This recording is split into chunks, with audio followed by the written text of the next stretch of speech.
नमस्कार, India news के साथ जुड़ चुके हैं आप। मैं हूं आपके साथ स्वाति ठाकुर। बात करेंगे गुजरात विधानसभा चुनाव को लेकर। गुजरात असेंबली इलेक्शन 2022 के दूसरे चरण में आज 93 सीटों पर मतदान हुआ। वोटिंग के खत्म होने के तुरंत बाद अब एग्जिट पोल के नतीजों पर लोग नजरें गड़ाए हुए हैं।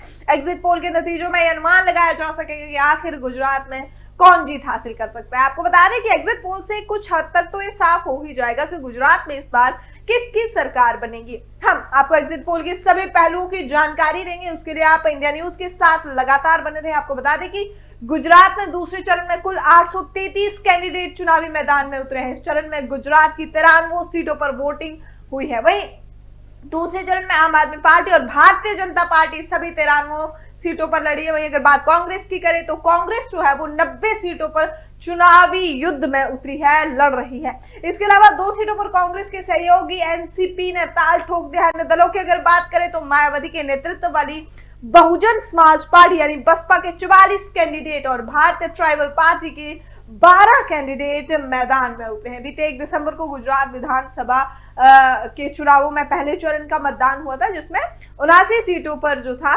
63.31% वोटिंग हुई थी। वहीं गुजरात के पहले फेज की अगर बात करें तो गुजरात के पहले फेज में दक्षिण गुजरात, कच्छ और सौराष्ट्र में मतदान हुआ।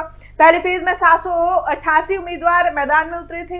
पहले चरण में सबसे ज्यादा मतदान जो था वो डेडी यापड़ा नर्मदा जिले में 82.71% हुआ था। इसके बाद करनाला वलसाड जिले में भी 69.57% वोट डाले गए थे। सबसे कम मतदान की अगर बात की जाए तो 47.86% मतदान जो था वो कच्छ जिले में गांधीधाम की सीट पर हुआ था।